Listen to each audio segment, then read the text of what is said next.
Now, the Duval Recap. Instant reaction to the Jaguars game. Here are your hosts, 1010XL's Frank Frangie and Ryan the Hacker Green.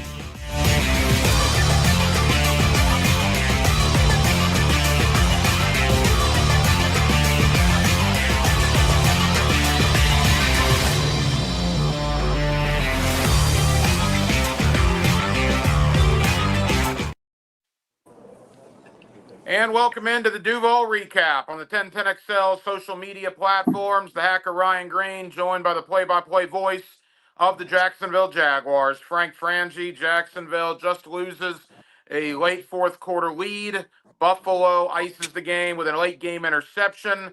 Buffalo 27, Jacksonville 24. As we head back down to Everbank Stadium, Frank Frangie was just on the call. He joins us from the Jaguar press box. Frank, your initial reaction to the loss today in the NFL playoffs? Well, it's a tough loss. I just know it's a hard one, right? It's a hard one to deal with. It's look, it was two good teams. I said all along this would be their hardest game. If they made a run through the playoffs, and I thought they might, this would be the hard one. This is the best team I thought they were going to play. They've got the veteran quarterback. There's a lot of young quarterbacks in the AFC playoffs, but this is a veteran guy. It was going to be a back-and-forth game. It was a back-and-forth game. I think if you go back and look, a couple early mistakes. Obviously, the early interception certainly hurt, but from Trevor, I thought not getting points after recovering the kickoff, turning the ball over on downs on fourth down, a real critical play on fourth down when it looked like Trevor had gained the first down and did not. Those kind of things against a really good team come back to get you. And look, we got a lot of post-mortem Hacker, a lot of opportunity to talk about what a glorious season this was, but this is a team that's going to be hurting today. You knew it was going to be a close game. You knew it was going to be back and forth. You knew it was going to come down to the fourth quarter, and that's what it did. And you just hope more times than not the Jags have been on the other side of those close ones. This time they were. Well, my thing all week, Frank, and I'm not breaking any news here. I think this was a lot of thoughts, the narrative out there. Those battle scars for Buffalo are real, man. Those late game playoff situations that they've been in. Talk to them about heartbreak. 13 seconds to go in Kansas City, right? The Buffalo Bills have experienced their fair share of heartbreak, and maybe you need to go through times like this in order to win games like this. And I do think experience and Josh Allen, particularly in the fourth quarter, was huge for the Bills. Yeah, he made almost no mistakes. I think if you look back at the game, the Jags didn't play a bad game. The Jags played a good game. They weren't perfect. But Josh Allen, I'm trying to think, did he make a mistake? Did he miss he maybe missed an open guy once or twice. He never threw it to the opponent. He didn't make a mistake. He almost every play he made, and that's being a 29-year-old guy that's been in this league a long time and knows what he's doing. And I think that's the end result of this is a 29-year-old guy that's a veteran in this league. He's the reigning MVP for a reason. He's the reigning most valuable player in the National Football League for a reason. So yeah, if you look back at it, Heck, this is one of those days where you had to be perfect, right? Almost perfect, and a couple mistakes. I mean, Cam Little doesn't miss field goals. He missed a field goal, right? And he's a fabulous kicker, probably the best kicker in the league, but he missed a field goal. The Jags turned it over on downs. The Jags had 2 interceptions. They hadn't had 2 interceptions in a game in 10 games. That's since the Arizona game. So they were not bad. They were less than perfect, and I thought Josh Allen was perfect today. I'm trying to think of can you think of a mistake he made? I can't think of a mistake Josh Allen made, and that's what the veteran quarterbacks do.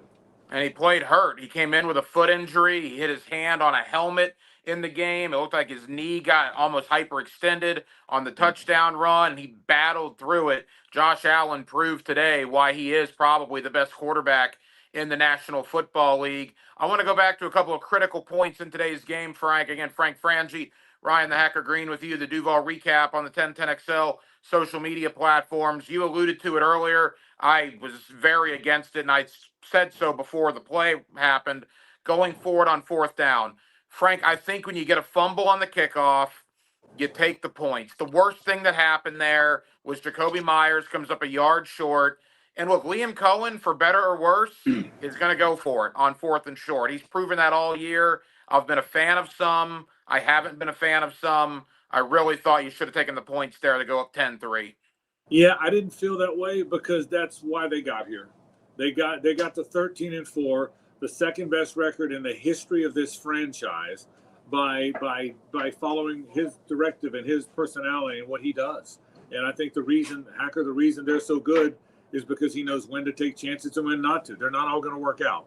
So I didn't mind it. I really didn't. I thought the 2 times you went for it on 4th down, again, the luck of the draw. You barely don't make it. Your kicker barely misses a field goal. I think it scraped the upright.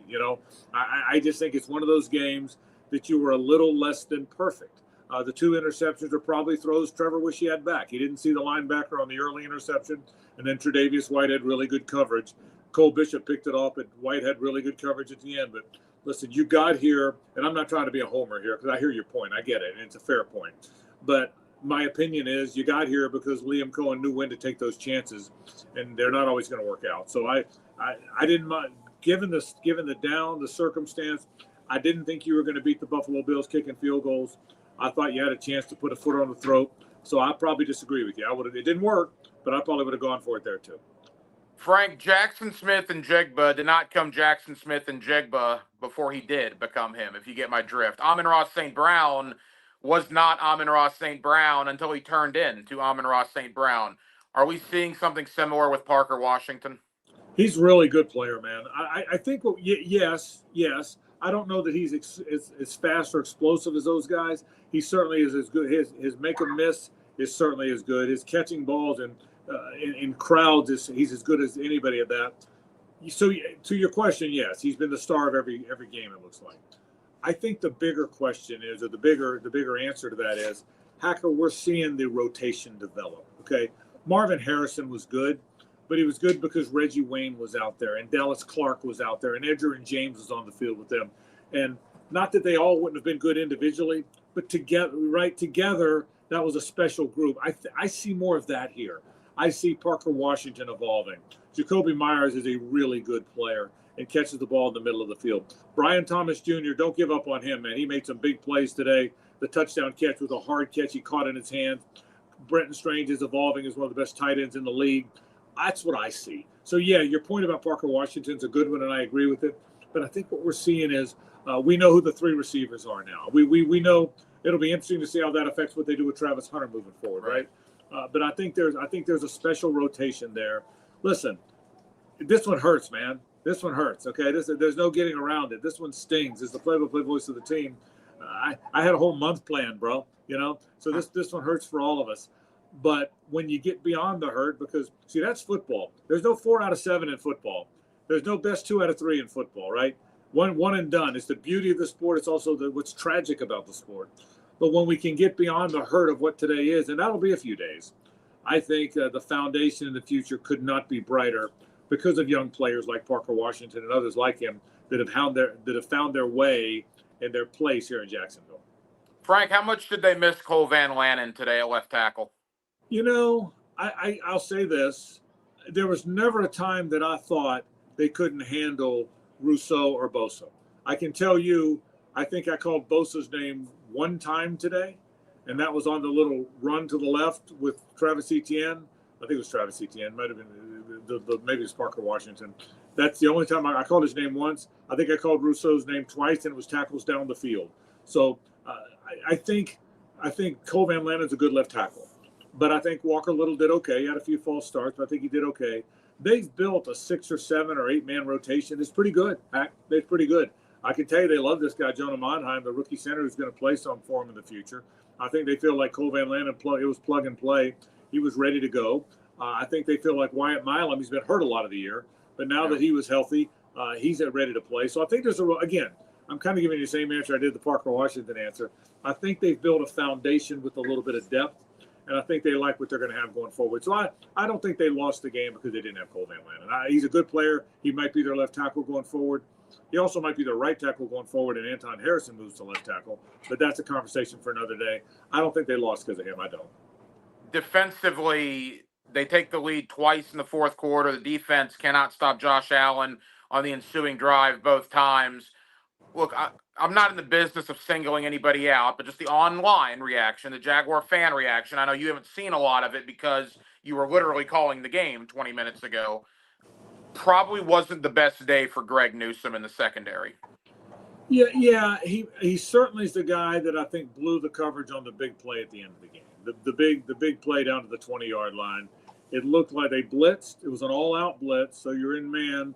And a blitz, the one thing you can't do is let a guy run by you. So without seeing tape or talking to the coaches, it looked like he was a guy that got ran by at the end. And listen, I'm not. He's on a 1-year deal. I'm not sure I expect him to come back. He might, he may not. I don't know. But yeah, I think it's easy. Listen, when you lose, you're hurting. So I got to find someone to be mad at, right? Not everybody's going to have a good game. Greg's been okay. I don't think he's been great since he's been here, but he's been okay. I think Monteric Brown's probably been better. I think Jarian Jones has probably been better. They're not going to get him. Not everyone's going to have a great game. In a 27-24 game that goes back and forth, and you lose a game to the best quarterback in the NFL, or certainly the reigning MVP, man, it's hard to point fingers and say, man, if we didn't have that guy, and if that guy wasn't so lousy, we'd be fine.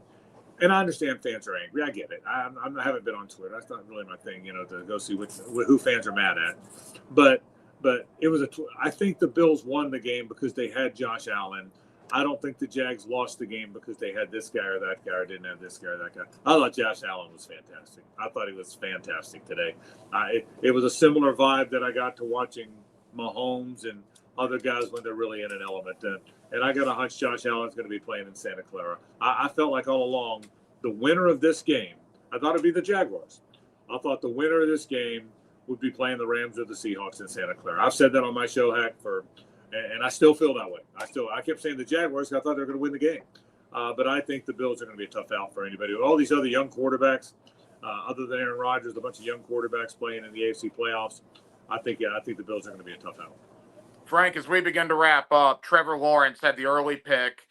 Then he threw 3 touchdown passes. Obviously, the pick late, no timeouts, a minute to go. It is what it is.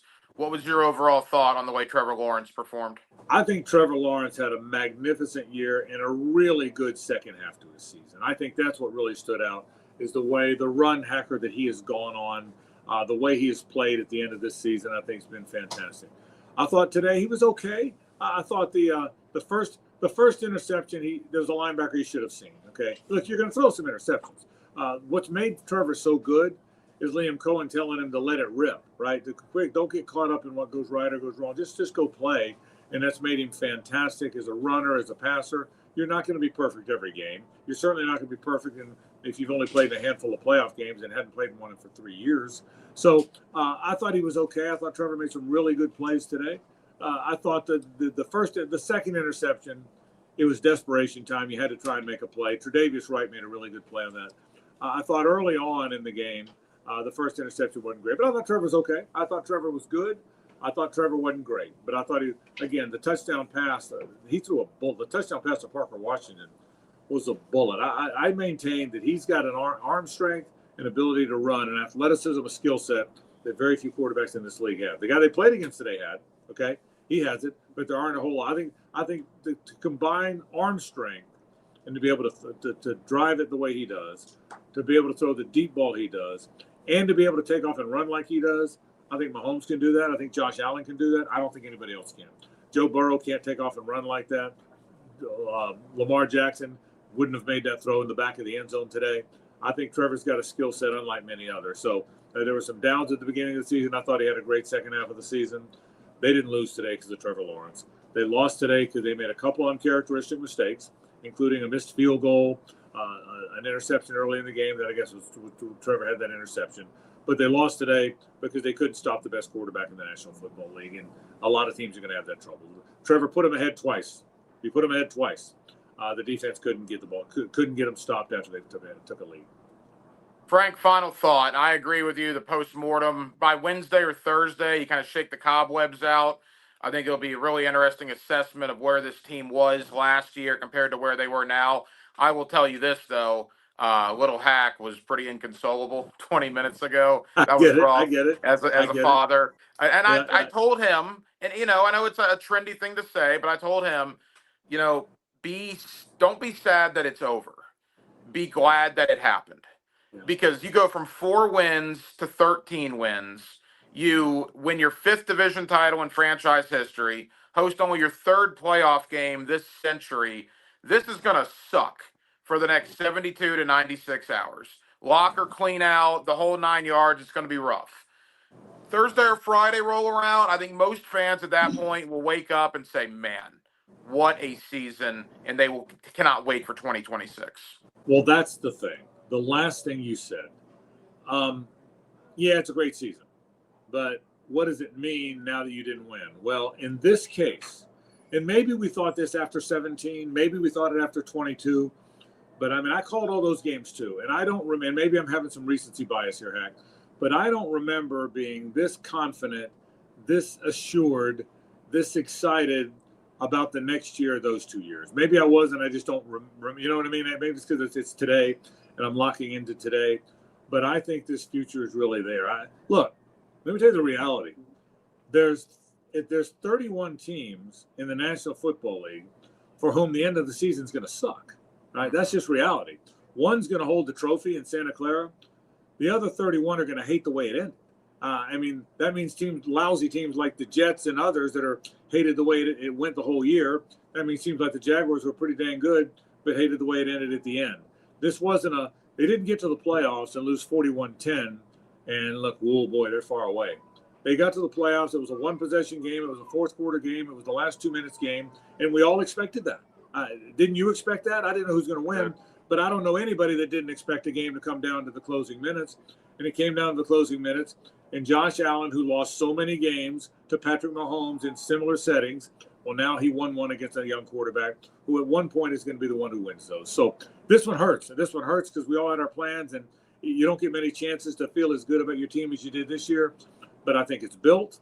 I think they're going to be even better next year. I think Trevor's going to be even better next year. And I love where this thing's headed. I think they've got the right people in place. I do. And I promised myself I wouldn't spend all today doing that because this is a day to look at this game. That's what we talked about. But that is where my head is. My heart hurts right now. I mean, it hurts right. This sucks. You know, losing sucks. And I promise you it sucks for Tony Baselli and James Gladstone and Liam Cohen and all the assistant coaches and all the players too. But in the back of their minds, they know what's coming. You know what I mean, Hack? In the back of their minds, they know, today was no good and today's going to hurt. But they know what's built here. I mean, if you look at the franchise, look at the young players, look at the leadership, look at this new beautiful stadium that's 3 years away. Look at, I don't know, I think we're headed for the golden years. I mean that. This is year 31. I think the golden years are going to be those mid-30s, and I can't wait for those. So now after we get done here, I'm still going to be angry and ticked off and hurting for all of them, just like all of they are. But I like where this thing's headed. I mean that very sincerely. Frank Frangie, the play-by-play voice for the Jacksonville Jaguars, live down at Everbank Stadium. Frank, appreciate it, my friend. I know you had a very busy day. Thank you for hopping on the Duval recap. I'm off to the 1010XL studios. I will be joined by Leon Searcy and Gerald Ingram, and we will fire up our final fifth quarter of the year beginning at 6 o'clock tonight on both 1010XL and 92.5 FM. Frank, thank you, my friend. We'll talk soon. All right, Hack. Great job as always, buddy. Talk soon. Take care.